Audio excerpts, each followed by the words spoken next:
Le furet.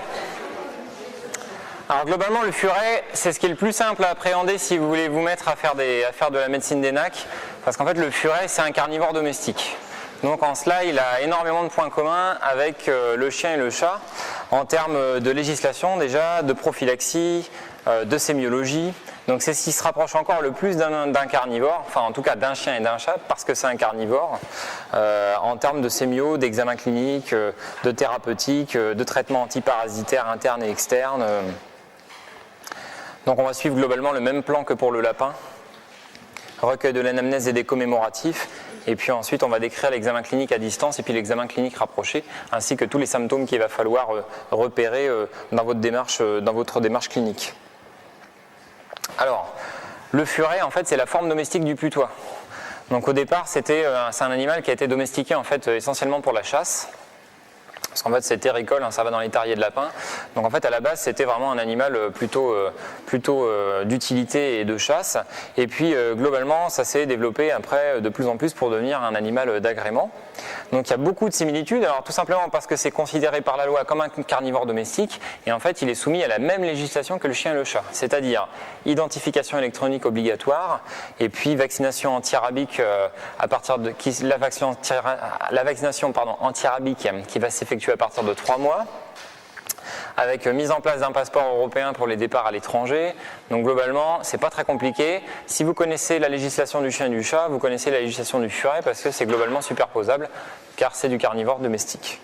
En termes de prophylaxie, beaucoup de choses semblables également. Les furets, on va les vacciner pour la maladie de Carré et pour la rage. Alors c'est très important chez le furet qui est extrêmement sensible à la maladie de Carré, chez qui elle est mortelle à 100%. Les traitements antiparasitaires internes et externes, ils vont se faire avec les mêmes molécules à la posologie chat et à la même fréquence.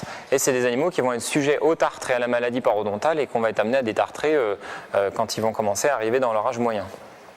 L'examen clinique et la sémiologie, c'est globalement superposable. Alors on va voir, il y a quand même quelques petites particularités du fait de l'anatomie très très longiligne du furet. Mais globalement, la sémiologie, on va le voir, est globalement la même.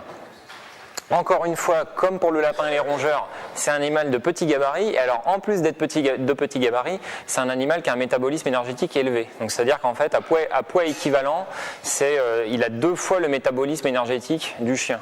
Donc, c'est-à-dire qu'entre un chihuahua d'1 kg et un furet de 1 kg, le furet, il a un métabolisme énergétique 2 fois plus intense que celui du chien. Donc, ça veut dire que c'est un animal qui va griller beaucoup plus rapidement ses réserves énergétiques que les autres carnivores. Donc en fait,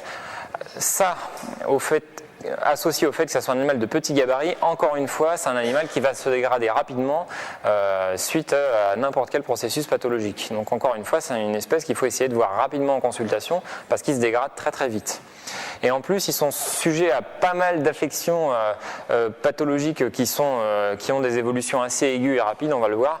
Donc globalement, ces animaux-là, il faut les consulter rapidement parce qu'ils s'amaigrissent, ils se déshydratent et puis ils se dégradent très rapidement au niveau de leur état général. Encore une fois, on a une fiche de consultation spécifique au service que vous verrez pour ceux qui font la 5A carnivore, qui est vraiment adaptée au recueil de l'anamnèse et des commémos et à l'examen clinique du furet. Donc ça permet de vérifier vraiment point par point le logement, l'alimentation.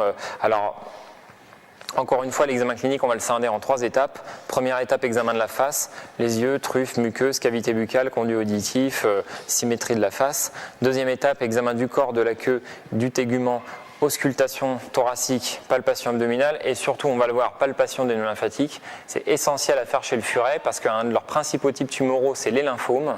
Et les lymphomes, ils se dépistent pour beaucoup de formes de lymphomes par la palpation des ganglions des nœuds lymphatiques externes, parce qu'on a fréquemment des polyadénomégalies périphériques lors de lymphomes chez le furet. Et puis enfin, on termine par l'examen de la région périnéale. Alors ça permet de les sexer, de vérifier les organes génitaux, vérifier la présence éventuelle de chaleur chez la furette. Ça c'est important à prendre en compte, on va voir pourquoi. Et ça permet de prendre, encore une fois, la température corporelle, de vérifier l'anus, les glandes anales et de rechercher d'éventuelles traces de souillure urinaire ou fécale. Alors, au niveau des commémoratifs, pas de changement. On va rechercher la variété, le sexe, l'âge, est-ce que c'est un animal identifié, est-ce qu'il est stérilisé. S'il est stérilisé, est-ce qu'il est stérilisé par chirurgie ou par implant.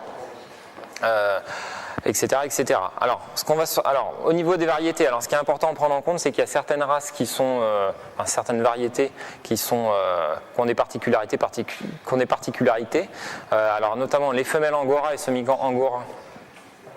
Pour ces variétés, en fait, les angora, les semi-angora, les femelles, elles sont souvent hypo ou agalactiques. C'est-à-dire qu'en fait, que quand elles ont des petits, elles ont fréquemment pas assez de lait ou pas du tout de lait pour les allaiter. Donc fréquemment, il faut avoir des femelles de substitution pour caser les petits issus des femelles ango ou semi-ango, parce que malheureusement, souvent les mères ne peuvent pas les allaiter. Par exemple, les pandas, souvent, ils peuvent être atteints de surdité.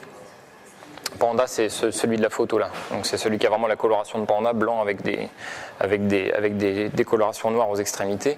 Alors ce qu'on voit le plus souvent en variété de putois, c'est le putoisé. En variété de furet, c'est le putoisé. Donc c'est celui qui a la couleur naturelle du putois avec le masque vraiment bien noir autour des yeux. Et puis après il y a l'albinos. L'albinos, donc c'est celui qui est blanc jaune avec les yeux rouges. Donc ça c'est les deux variétés qu'on a le plus souvent en consultation. Mais après il y a les variétés champagne, panda, angora, semi-angora, zibliné. Bon, il y en a tout un tas. On va pas les détailler.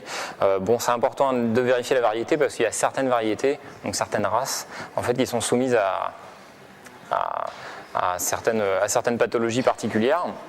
Le sexe, c'est important à prendre en compte. Alors, notamment s'il est stérilisé. Là, c'est important de savoir si le furet a été stérilisé par chirurgie.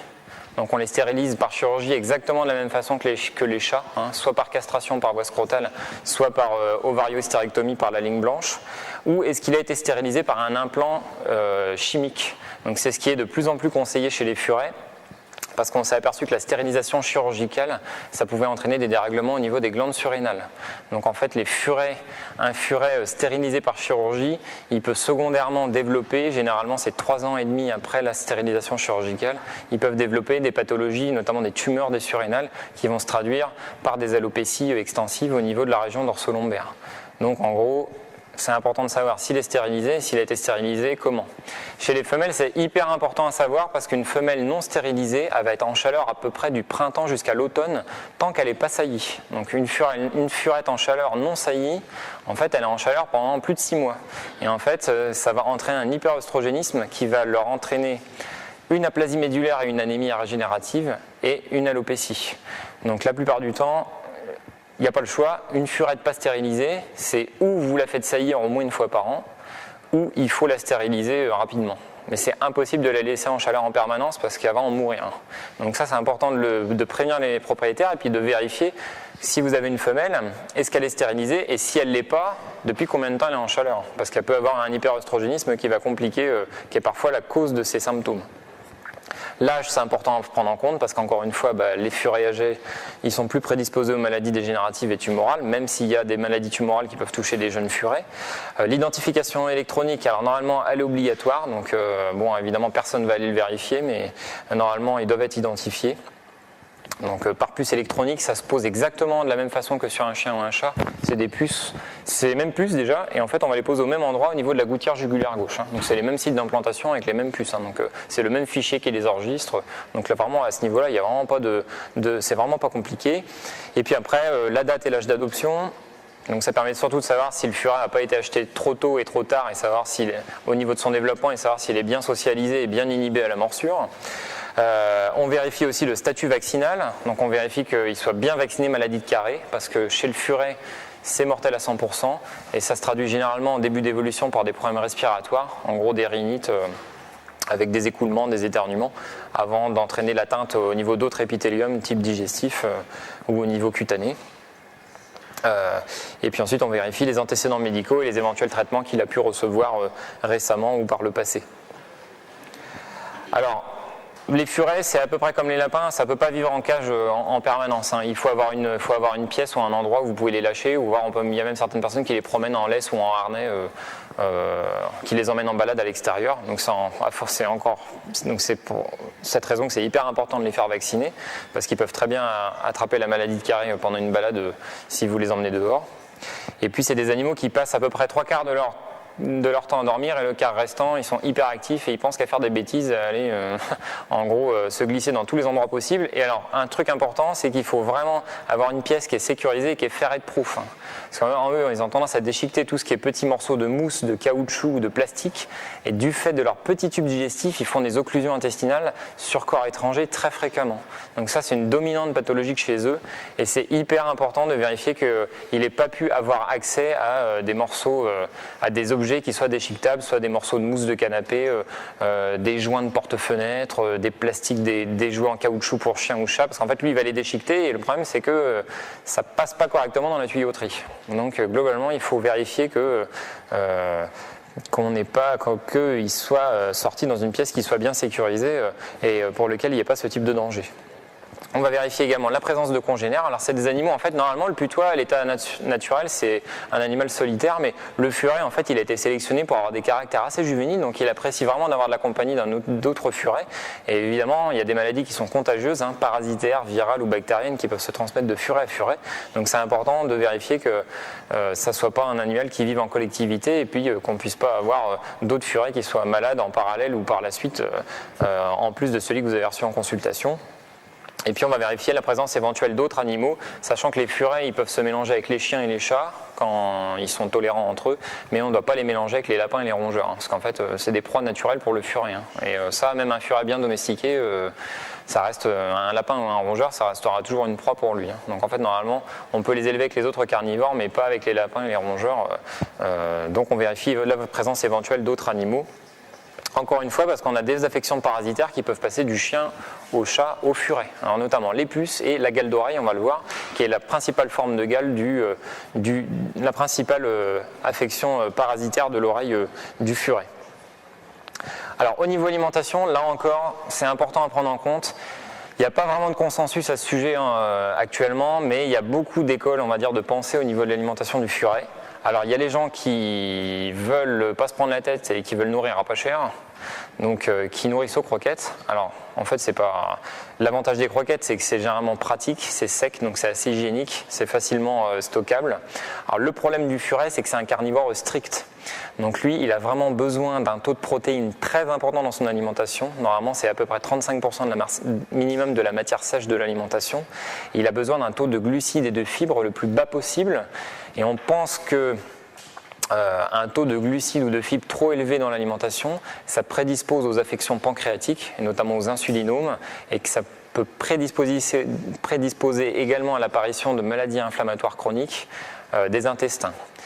Et évidemment, dans les croquettes, il y a toujours plus ou moins en grande quantité de l'amidon, tout simplement parce que c'est ce qui donne sa forme d'extrudé à la croquette. Donc en fait, les croquettes c'est bien, c'est pratique, c'est généralement de bons rapports qualité-prix, c'est généralement complet en termes de vitamines, oligo-éléments, protéines, matières grasses, mais très souvent c'est décrié chez le furet parce que ça contient souvent des taux d'amidon et de glucides ou de fibres qui sont élevés.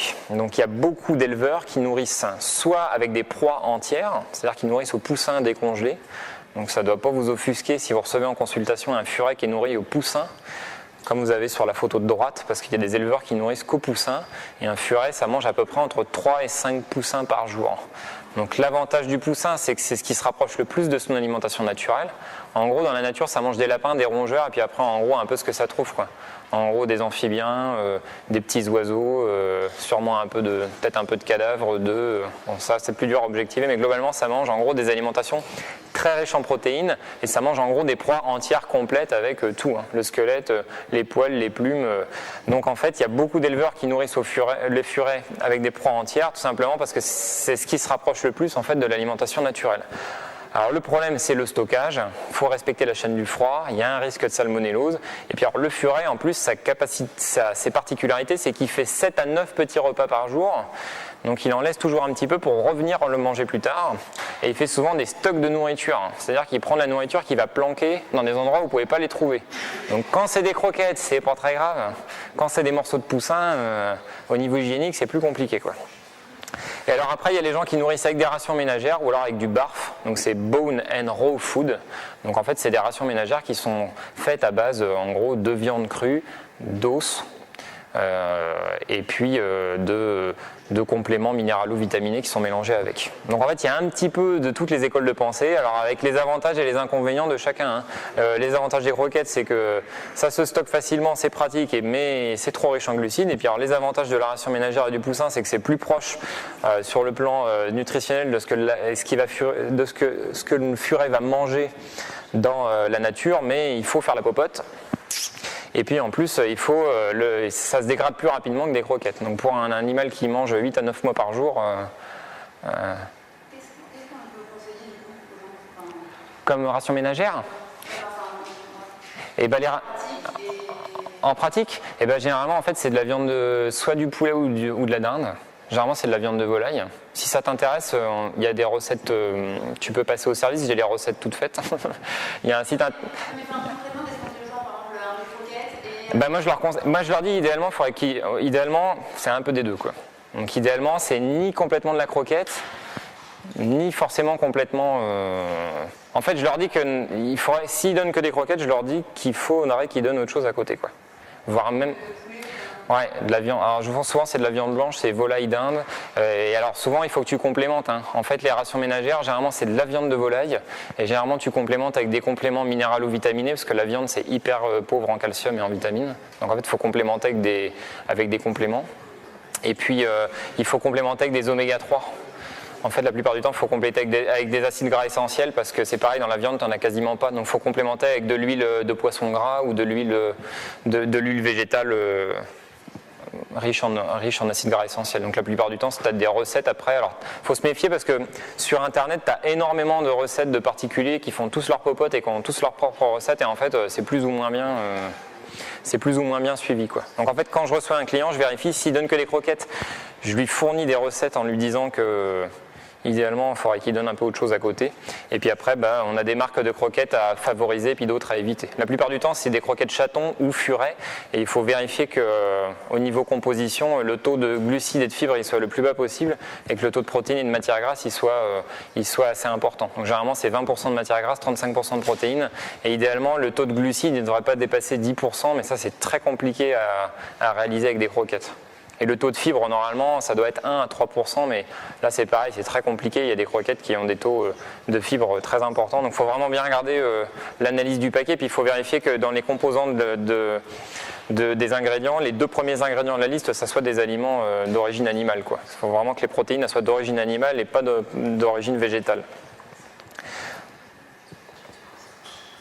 L'anamnèse, donc c'est typiquement comme pour le chien et le chat, le recueil des symptômes et de leur date d'apparition, l'éventuelle contagiosité puis l'évolution, aggravation, stagnation, amélioration spontanée.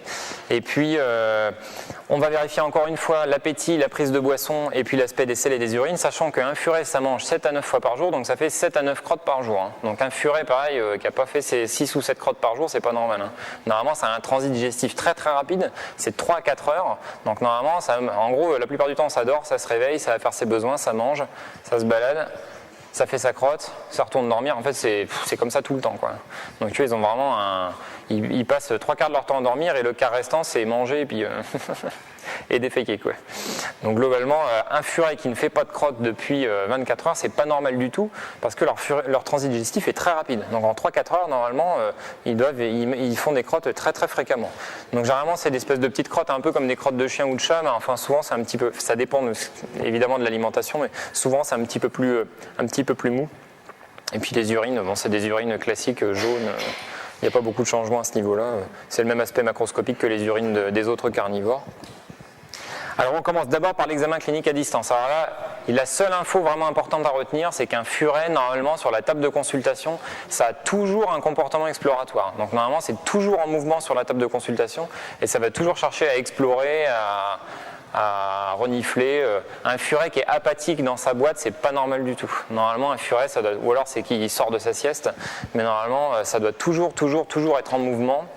parce que c'est des animaux avec un métabolisme très rapide et un comportement exploratoire qui est très très important. Donc un furet qui arrive comateux ou apathique, c'est vraiment pas normal.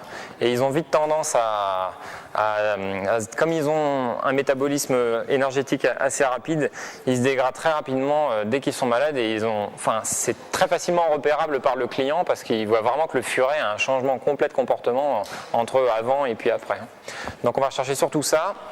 Ils peuvent avoir, alors on va surtout également regarder le pelage, alors ça c'est surtout pour rechercher des zones d'alopécie, on va le voir qui sont très fréquentes chez le furet et souvent d'origine hormonale. On va vérifier la courbe respiratoire, encore une fois on cherche des signes de dyspnée, de polypnée, de tirage costal, de discordance. Donc là au niveau sémiologie respiratoire c'est exactement ce que vous avez déjà pu apprendre en pathologie des carnivores. On va vérifier la locomotion, est-ce qu'il y a une boiterie, une parésie des postérieurs, on va vérifier l'équilibre, est-ce qu'il y a un syndrome vestibulaire, on va vérifier la présence éventuelle de signes neurologiques, des convulsions, des tremblements.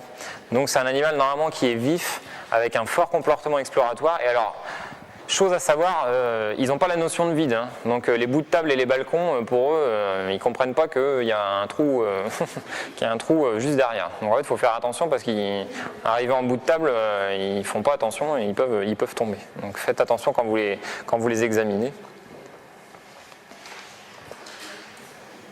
Alors, encore une fois, on prend le furet dans sa boîte. Alors, généralement, il faut demander avant au propriétaire, ou la plupart du temps, ils le disent spontanément, vérifier que le furet soit bien sociabilisé, quoi. Donc, normalement, le furet, par jeu, quand il est petit, en fait, il mord ses congénères. Donc, entre eux, ça leur fait pas grand-chose, parce qu'ils ont la peau très très épaisse, mais sur de la peau d'humain, c'est pas du tout le même contexte. Donc, normalement, quand ils sont petits, on leur apprend à inhiber leur morsure, tout simplement quand, au cours du jeu, ils mordent un peu trop violemment, en fait, il suffit de les prendre par la peau du cou et de les mettre en posture de domination, c'est-à-dire on les prend par la peau du cou puis on les laisse les pattes ballantes dans le vide en attendant qu'ils se calment, quoi. Donc normalement, il faut faire ça jusqu'à ce qu'ils intègrent le fait qu'il faut qu'ils inhibent leur morsure avec vous pendant les jeux. Sauf qu'il y a des furets qui sont mal socialisés parce que soit ils ont été adoptés trop tard, soit ils ont été séparés de la fratrie trop tôt. Et puis, soit ils ont été adoptés trop tard et puis ils n'ont pas été du tout socialisés comme il fallait, enfin manipulés par des humains.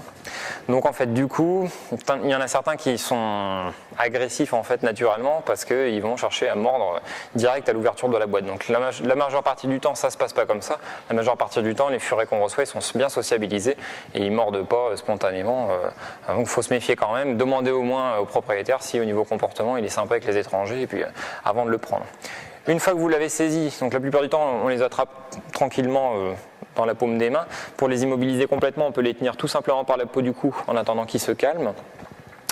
Et puis on va les peser. Alors le poids moyen du furet, déjà il y a un dimorphisme au niveau sexuel. Les mâles ils sont beaucoup plus gros et beaucoup plus carrés que les femelles. C'est-à-dire que les mâles ils font à peu près globalement 1 kg, 1,5 kg et les femelles c'est des beaucoup plus petits formats, c'est 600 à 900 grammes. Donc déjà morphologiquement ils n'ont pas du tout les mêmes aspects. Très souvent les mâles sont assez costauds, carrés avec des grosses têtes et les femelles elles sont toutes fines avec des têtes beaucoup plus affinées.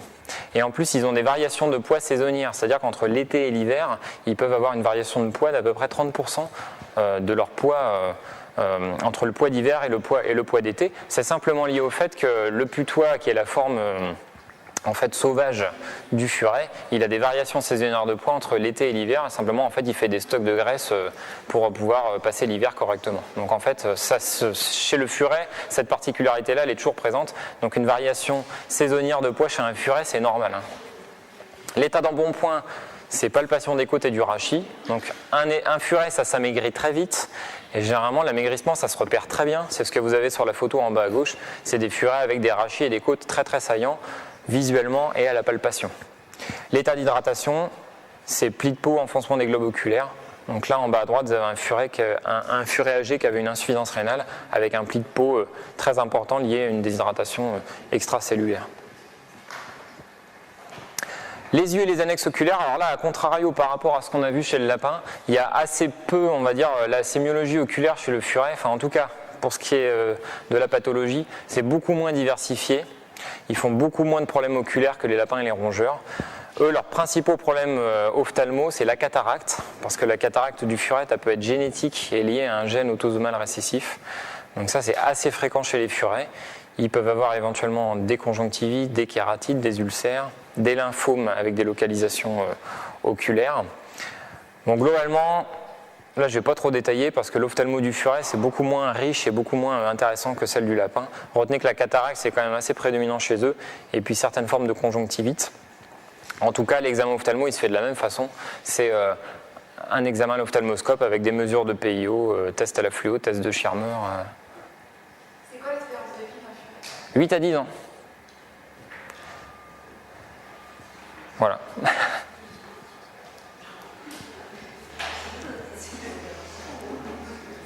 Alors, l'examen de la face.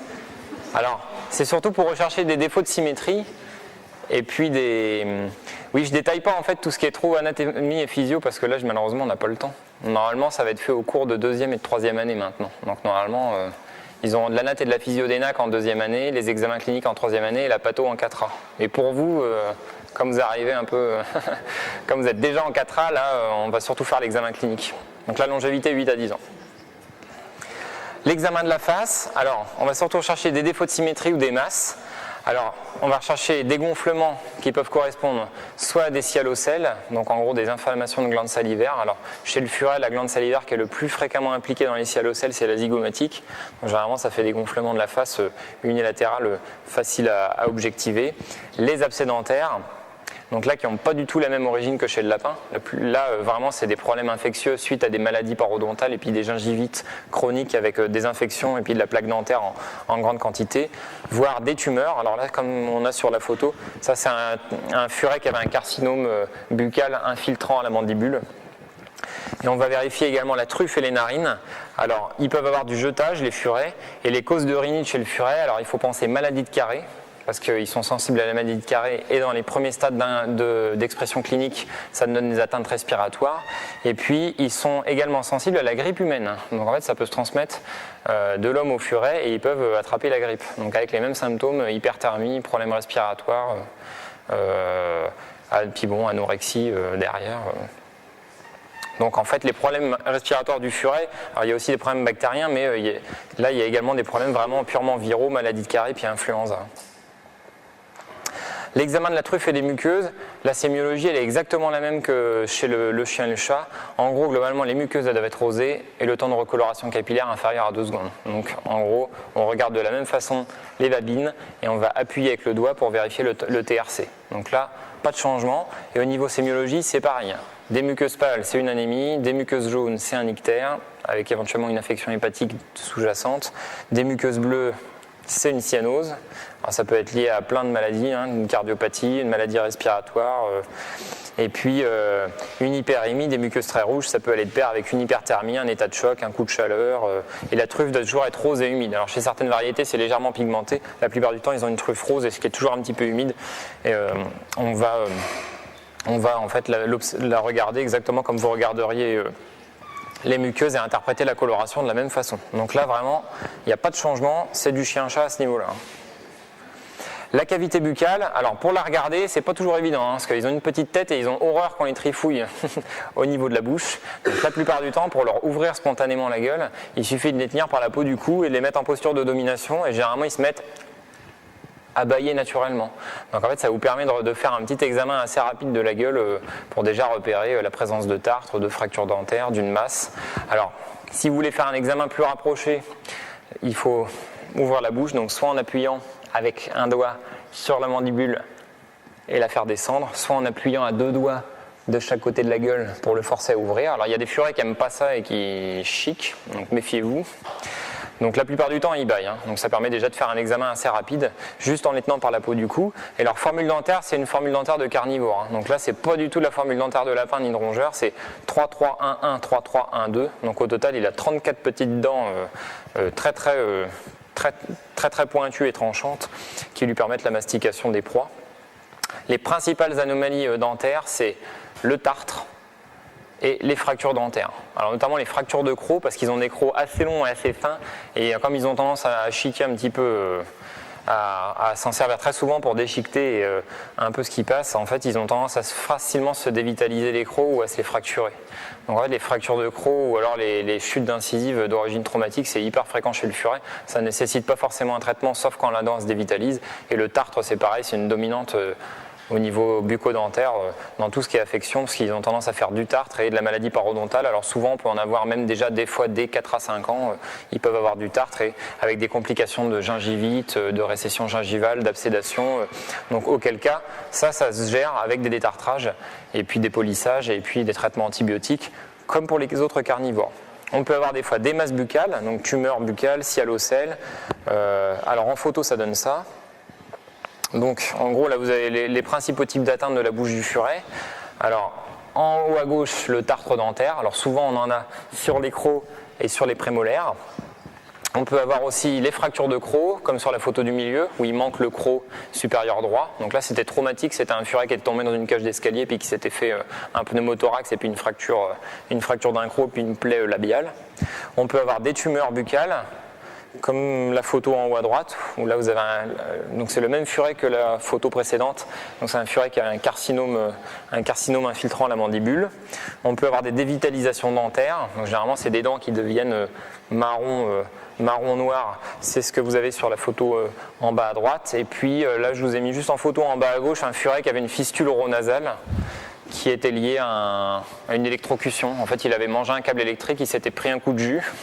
Et puis il avait gardé en séquelle une fistule oronasale parce qu'il avait eu une plaie au palais qui n'avait pas été gérée chirurgicalement derrière. Les conduits auditifs, alors pas évident à examiner, parce que déjà le furet c'est extrêmement remuant et alors des conduits auditifs c'est très étroit. Donc on peut arriver à les regarder à l'otoscope mais c'est rare qu'on arrive à descendre jusqu'au tympan. Les principales otites du furet, et quasiment la seule d'ailleurs, c'est l'otite parasitaire à Autodectes cynotis. Donc globalement, c'est la gale d'oreille du chien et du chat. Donc ça se transmet du chien au chat au furet. Alors le problème chez le furet, c'est que c'est plus compliqué à objectiver que chez les autres carnivores, parce que leur cérumen, il est naturellement très marron foncé noir, comme du cérumen de chat galeux. Donc un furet avec du cérumen noir, c'est pas forcément un furet galeux, ça peut être simplement un furet qui a les oreilles sales. Et en plus, ils n'ont pas toujours du prurite très important ou très remarqué par les propriétaires quand il y a de la gale d'oreille. Donc en fait, le meilleur moyen quand vous avez un doute, c'est de cureter un petit peu de cérumen et de le regarder au microscope avec une petite goutte de lactophénol pour vérifier la présence éventuelle d'une gale. Bon, c'est la principale gale, c'est la principale otite du furet et globalement ça se traite avec les mêmes produits, c'est la mectine, moxidectine, enfin les produits en spotone qu'on va utiliser chez le chien et le chat, ils s'utilisent très bien chez le furet à la dose chat. Alors, on peut aussi avoir parfois des tumeurs du conduit auditif comme sur la photo en bas à droite, alors ça c'est beaucoup plus rare. Il faut retenir que l'atteinte des conduits auditifs c'est essentiellement parasitaire et c'est la même gale que le chien et le chat. Pour l'examen de la peau, alors en fait, la longueur et la robe dépendent de la variété parce qu'il y a des robes angora et semi-angora avec les poils longs, là, comme on disait en introduction. Alors, ce qu'on cherche surtout comme anomalie, c'est les alopécies qui sont généralement d'origine hormonale, les masses qui sont généralement ou des abcès ou des tumeurs avec une fréquence des mastocytomes assez importante chez cette espèce, et puis les parasites externes et notamment les puces. Alors, les alopécies, généralement, chez le furet, ça touche préférentiellement, comme sur la photo en bas à droite, la zone lombaire avec des extensions à la queue et au dos. Alors il faut penser qu'une alopécie c'est souvent hormonal, ça peut être lié soit à un hyperœstrogénisme sur une femelle non stérilisée, donc une femelle qui est en chaleur en permanence, qui fabrique des oestrogènes, et qui termine avec une alopécie, et puis avec éventuellement une aplasie médulaire. Donc il faut y penser qu'une alopécie sur une femelle non stérilisée, c'est certainement un hyperœstrogénisme. Il faut penser qu'une alopécie sur un furet stérilisé chirurgicalement, c'est très probablement une tumeur des surrénales. Alors ça, c'est une particularité du furet. Le furet stérilisé chirurgicalement donc n'a plus de gonades, donc n'a plus d'hormones sexuelles, donc n'a plus de rétrocontrôle des hormones sexuelles sur son hypophyse et son hypothalamus. Donc en fait, il va fabriquer de la FSH et de la LH en grande quantité du fait de l'absence de rétrocontrôle. Et en fait, la surrénale du furet, elle est sensible à la FSH et à la LH. Et en fait, du fait de cet excès de FSH et de LH, elle va se tumoriser. Donc il y a différents stades d'atteinte. Au départ, ça commence avec une hyperplasie. Après, généralement, il y a un adénome qui finit par apparaître. Et après, le dernier stade, c'est l'adénocarcinome des surrénales. Et en fait, les surrénales malades, en fait, elles vont fabriquer des dérivés d'hormones sexuelles. Donc en gros, le furet va retomber en chaleur. malgré le fait qu'il soit stérilisé chirurgicalement. Et il va généralement avoir une alopécie un peu identique à ce qu'on a lorsqu'il y a des alopécies par hyperœstrogénisme. Donc globalement, une alopécie sur un furet stérilisé chirurgicalement, il faut que vous alliez vérifier les surrénales, soit par échographie et ou par prise de sang. On a des prises de sang qui permettent de diagnostiquer les dérivés d'hormones sexuelles qui sont fabriqués par la surrénale atteinte et pathologique. Donc ça se diagnostique, on peut diagnostiquer la maladie surrénalienne comme ça, par prise de sang et puis par écho pour vérifier si la maladie surrénalienne elle est unilatérale ou bilatérale. Et puis après, le furet il est extrêmement sensible en fait à la photopériode. Donc les furets qui vivent en intérieur, ils sont plus du tout soumis à la photopériode et à l'éclairage naturel. Et en fait, ça peut perturber leur mue et faire qu'ils font des mues incomplètes avec parfois des alopécies, encore une fois, soit de la queue, soit de la zone lombaire.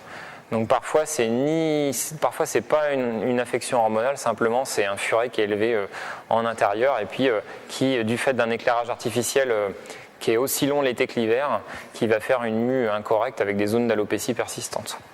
Donc un furet, ça peut s'élever en extérieur. En fait, il supporte très bien d'être élevé en enclos extérieur. C'est assez costaud, donc il n'y a pas de souci, on peut les élever en extérieur. Pour les gens qui ont des furets de chasse, souvent c'est des furets qui sont élevés dans des garages ou dans des enclos ou à l'extérieur, c'est pas des furets de maison. Donc en fait, c'est des animaux qui peuvent se maintenir dehors et c'est même mieux qu'ils aient une photopériode naturelle qu'une photopériode artificielle parce qu'ils sont très sensibles à ce niveau-là. Alors l'auscultation, la principale particularité qu'il faut retenir, c'est que le cœur du furet il est très caudal. En fait, il n'est pas du tout interscapulaire, il est vraiment très très caudal. En gros, il est quasiment en bas de son sternum. Donc l'auscultation du furet, elle se fait très très bas sur le thorax. Elle n'est pas du tout au même endroit que les chiens et les chats. Ça se fait beaucoup plus bas et beaucoup plus caudal. Donc mettez pas votre pavillon ici, mettez-le là, sinon vous n'entendrez rien. Alors le corollaire, c'est qu'en plus, du coup, comme ils ont le cœur qui est très caudal, ils ont une veine cave qui a une crâniale qui est très très longue, et ce qui fait que le principal site de ponction sanguine pour obtenir du sang rapidement et en grande quantité chez le furet, c'est la veine cave crâniale. Parce que la veine elle est tellement longue et tellement développée que c'est très facile à les prélever, même vigile avec un peu d'habitude, du sang à la veine cave crâniale. Il y a un repère anatomique à respecter. En fait, ils ont une sorte de petite dépression là, à la jonction entre le sternum et la première paire de côtes. Et en fait, on pique directement dans cette petite dépression en visant le postérieur opposé, et en fait on tombe dans la veine cave crâniale et ça permet de prélever du sang en fait sans lésion iatrogène, parce que le cœur est très très bas. Donc en fait le principal site de ponction sanguine, si vous voulez du sang rapidement sur un furet, globalement c'est la veine cave crâniale, et en les habituant à être manipulés, enfin quand tu sais le faire, ça se fait très vite. On peut même le faire vigile en les tenant par la peau du cou, on les occupe en leur faisant lécher un petit gel appétant, genre du Nutrigel, ça les occupe, et puis en même temps hop, vous pouvez faire votre prise de sang. Quand vous connaissez le geste technique, ça se fait vraiment rapidement. Et puis ça permet de ponctionner 1 millilitre de sang très rapidement, donc de faire des biochimies, des dépistages PCR de maladies infectieuses sur le sang que vous récoltez. L'auscultation cardiaque, donc c'est 180 à 250 BPM pour le cœur. Pour les poumons, c'est 33 à 36 mouvements par minute pour la fréquence respiratoire. On va rechercher les mêmes signes anormaux au niveau du cœur, donc des souffles, des arythmies, des tachycardies, des bradycardies. Les pathologies cardiaques, c'est globalement superposable aux chiens et aux chats. Ils font des cardiomyopathies dilatées, des cardiomyopathies hypertrophiques, ils peuvent faire de l'endocardiose valvulaire, et puis en plus, ils sont sensibles à la dirofilariose. Donc si vous avez un furet qui revient de l'étranger, c'est important de vérifier d'où il vient, si jamais il a des signes cardiaques, parce qu'ils peuvent attraper la dirofilariose comme le chien. Et puis on va rechercher éventuellement des signes d'atteinte respiratoire, sifflement, crépitement, bruit d'œdème, etc., etc. Et ils ont une arythmie sinusale en fait au niveau de l'auscultation cardiaque, donc c'est normal de sentir une petite arythmie à l'auscultation chez le furet. Ils ont une arythmie comme le chien, donc il ne faut pas s'en inquiéter, c'est normal chez eux. La palpation abdominale, alors elle se fait très bien chez le furet parce que c'est un animal qui a un corps très très allongé. En fait, en gros, c'est un tube, le furet, qui est fait pour passer dans des terriers très étroits. Donc en fait, lui, son abdomen, il est très facilement palpable du fait de sa morphologie très allongée. Et en plus, pour couronner le tout, ils ont énormément de choses qui sont palpables en termes d'affection parce qu'ils ont souvent des rate de grande taille, des ganglions mésentériques hypertrophiés dès qu'ils ont un problème tumoral ou digestif ou autre. Donc en fait, on sent beaucoup de choses dans un ventre de furet. Donc il faut vraiment bien les palper parce que ça vous permet de dépister quand même pas mal de choses. Donc prenez le temps de bien les palper. On les met éventuellement, soit on les tient tranquillement à deux mains, soit on les tient par la peau du cou et on va palper avec la pulpe du pouce. Alors, une splénomégalie chez le furet, c'est très fréquent et c'est physiologique. En fait, chez eux, la rate, c'est un lieu de synthèse de globules rouges très important. Ils ont des rates très réactionnelles. Donc, en fait, sentir à la palpation une splénomégalie chez un furet, s'il n'y a pas d'autres signes cliniques en parallèle, c'est normal. Parce qu'ils ont souvent des très grosses rates à la palpation. Et souvent, ça va se sentir dans la moitié gauche de l'abdomen. Ça va faire une grande languette allongée qui se sent facilement avec la pulpe du pouce. Et sur les problèmes digestifs, infectieux, tumoraux ou immunitaires, ils font très souvent des adénomégalies mésentériques. Donc c'est très fréquent de sentir des ganglions de grande taille chez un furet qui a des problèmes digestifs, type maladie inflammatoire chronique, entérite bactérienne, lymphome. Donc ça se palpe très facilement. Alors là, je ne vais pas détailler, mais globalement, pour ceux que ça intéresse, je vous passerai le PowerPoint. Mais voilà toutes les anomalies qu'on peut trouver à la palpation chez le furet. Alors, pour synthétiser, on peut sentir des grosses rates physiologiquement ou des grosses rates quand il y a certaines affections tumorales type lymphome. On peut sentir la vessie quand il y a des globes urinaires. Alors ça, c'est surtout chez les mâles qui font des calculs urinaires avec des obstructions urétrales. Donc le principal calcul urinaire du furet, c'est les PAM, c'est les struvites. C'est très souvent d'origine alimentaire. Alors ça, c'est lié au fait que les furets, ils ont besoin de protéines animales vraiment dans leur alimentation. Parce que dans les protéines animales, outre le fait qu'ils les métabolisent au niveau énergétique pour en faire des glucides par néoglucogénèse, en fait, il y a des acides aminés soufrés, et c'est comme chez le chat, les acides aminés soufrés qu'il y a dans les protéines animales, elles acidifient les urines, et elles leur donnent un pH acide qui évite la formation des calculs de PAM. Donc un furet qui va être nourri avec une alimentation avec des protéines végétales, donc notamment des croquettes de mauvaise qualité, il ne va pas avoir assez d'acides aminés soufrés au niveau métabolique, donc il ne va pas acidifier ses urines correctement, donc ses urines vont avoir un pH trop important et ça va favoriser la formation des struvites et des PAM, des struvites. Donc globalement, ça va aller se loger dans la vessie ou dans l'urètre chez les mâles et ça peut entraîner en gros un SUF, donc en gros un furet bouché. Donc ça se gère pareil, il faut aller éventuellement faire une urétro, essayer de le sonder, sachant que c'est pas facile de les sonder parce qu'ils ont une espèce de petits prépuces avec des pénis qui se décalotent pas facilement. Voilà, on peut sentir éventuellement la prostate. Alors on fait pas de toucher rectale sur les furets, hein. Vous vous doutez bien que trop gros. Donc en fait généralement la prostate on peut éventuellement essayer de la sentir en arrière de la vessie en palpant le pubis. Mais du coup, une prostatomégalie, alors là ça doit être pareil. Si vous avez un furet mâle castré chirurgicalement avec une prostatomégalie à la palpation, là il faut penser que ça peut être une tumeur de la surrénale parce qu'encore une fois, la surrénale tumorale elle va fabriquer des dérivés d'hormones sexuelles qui vont entraîner une stimulation de la prostate et puis entraîner son hypertrophie. Donc ça peut entraîner aussi des problèmes de globes urinaires. Et puis au niveau des intestins, donc les adénomégalies mésentériques, c'est hyper fréquent. On a ça sur des entérites bactériennes, des maladies inflammatoires chroniques, les lymphomes digestifs, la coronavirose, qui est une maladie virale qui donne des diarrhées chez le furet. Donc là, c'est hyper fréquent d'avoir des gros ganglions chez un furet. Ça peut être lié à pas mal de maladies.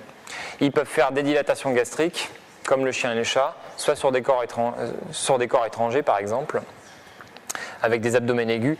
Et encore une fois, l'utérus, il n'est pas palpable chez les femelles. Il se palpe uniquement lors de gestation, de tumeur ou de pyomètre. Alors en photo, ça donne ça. Alors les globes vésicaux, ça se sent facilement. C'est ce que vous avez sur la photo, les photos en haut. Donc des fois, il n'y a même pas besoin de les palper, ça se voit. Ça fait carrément une déformation de l'abdomen. Les dilatations de l'estomac, c'est pareil, la plupart du temps, ça se voit. Ça fait des gros abdomens tout tendus. Et alors très très douloureux à la palpation. Donc c'est la photo en bas à gauche. Et puis on peut avoir parfois des épanchements abdominaux qui sont très importants, notamment sur certaines formes de coronavirose. Donc c'est une maladie virale du furet qui peut entraîner des anomalies des ganglions mésentériques. Et puis on peut avoir parfois des épanchements associés, un petit peu comme dans la pif du chat en gros. Et on peut avoir des fois des épanchements très très importants, comme ce que vous avez sur la photo en bas à droite.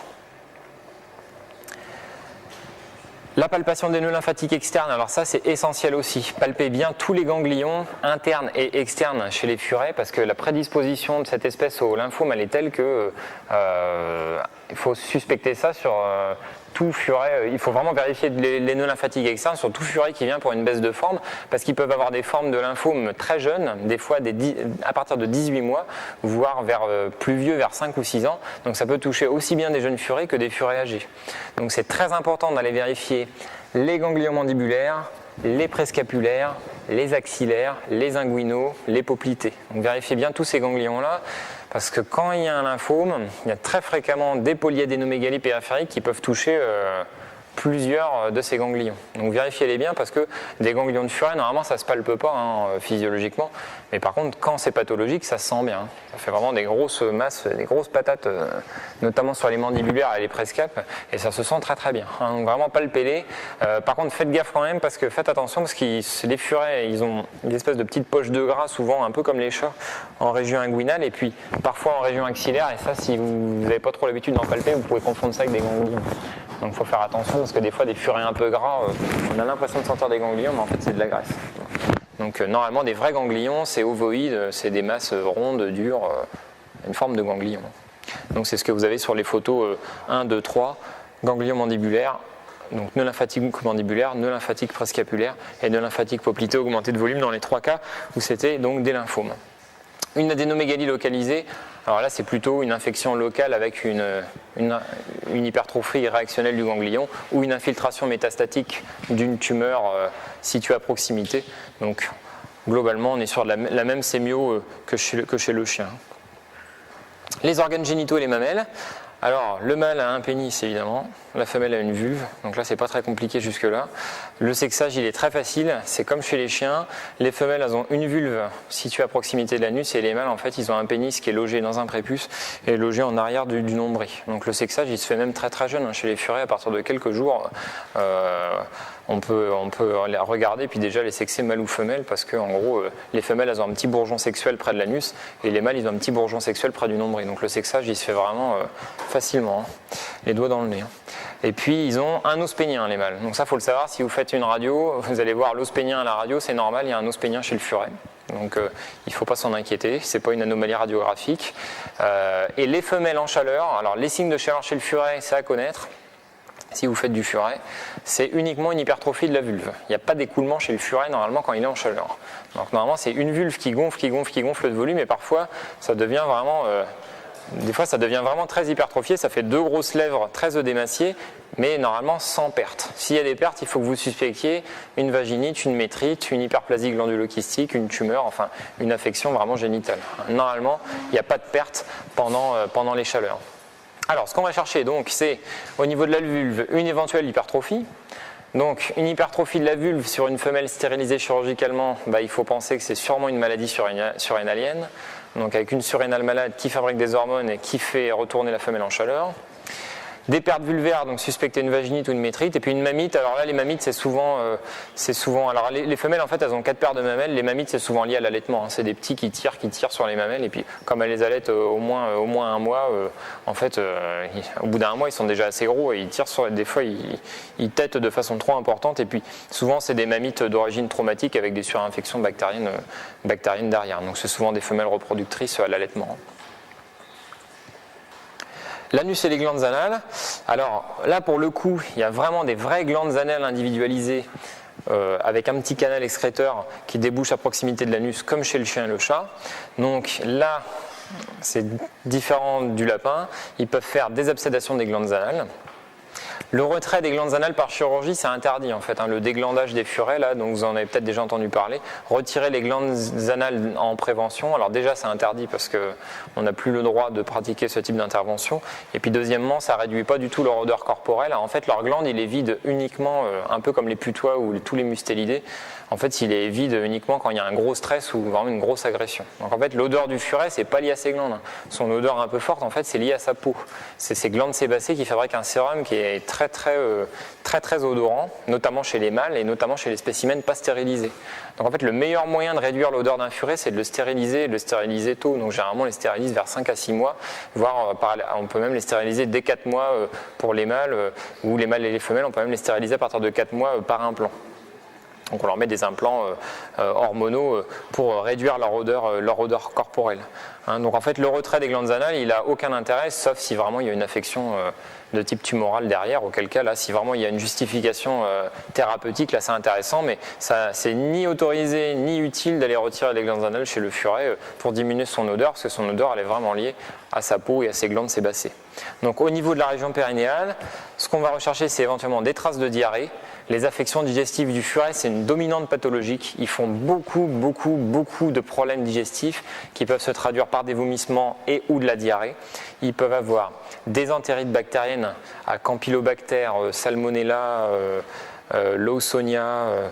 Ils peuvent avoir des entérites virales à coronavirus et à rotavirus. Ils peuvent avoir des entérites parasitaires, donc des coccidioses notamment, des cryptosporidioses, des giardioses.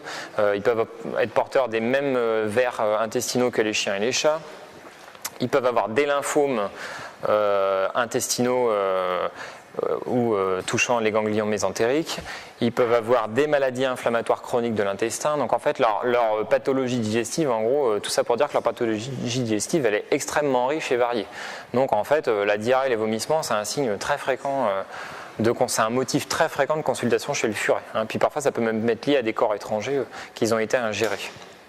Donc vraiment la diarrhée c'est souvent le motif de consultation. Alors on va éventuellement chercher à la caractériser en termes de fréquence et puis d'aspect de la diarrhée parce que on peut avoir des diarrhées du méléna quand il y a des ulcères gastro-duodénaux avec des segments digestifs, des diarrhées un peu vertes et granuleuses quand c'est des diarrhées virales, des diarrhées hémorragiques quand c'est des salmonelloses. Donc l'aspect de la diarrhée il peut aussi vous orienter sur l'étiologie. On peut avoir des fois des prolapsus du rectum. Alors ça c'est souvent chez les jeunes furets qui ont de la coccidiose et c'est un petit peu comme chez le chat, ils ont généralement de la diarrhée et puis ils peuvent avoir un prolapsus rectal secondaire, ou ça peut arriver quand ils ont certaines formes de colite bactérienne. Ça peut aller de pair aussi avec certaines tumeurs. Et puis éventuellement ils peuvent avoir des tumeurs anales ou rectales type lymphome ou leiomyosarcome ou des abcès des glandes anales. Donc faut vérifier cette zone-là parce qu'on peut trouver certaines anomalies. Et puis ça permet aussi de vérifier la température du furet. Alors le furet déteste qu'on lui prenne sa température. Alors, déjà l'anus il est hyper petit, c'est des vraies savonnettes ces animaux-là, donc c'est hyper compliqué de leur prendre la température, même avec un tout petit thermomètre bien vaseliné. Ils ont horreur de ça, donc généralement il faut bien les contentionner par la peau du cou et puis par les pattes, et puis s'y mettre à deux pour arriver à prendre la température. Alors sauf quand ils sont très débilités, auquel cas on peut la prendre assez facilement. Généralement c'est 38 à 39, c'est pareil. Ça peut monter à 40 si vraiment c'est un furet très excité ou s'il a fait un transport en voiture l'été juste avant votre consultation, mais généralement c'est 38 à 39. Encore une fois, une hyperthermie ça va plutôt aller dans le sens d'une infection, d'un coup de chaleur, et puis une hypothermie ça va de pair avec une déshydratation, un état de choc, une anesthésie.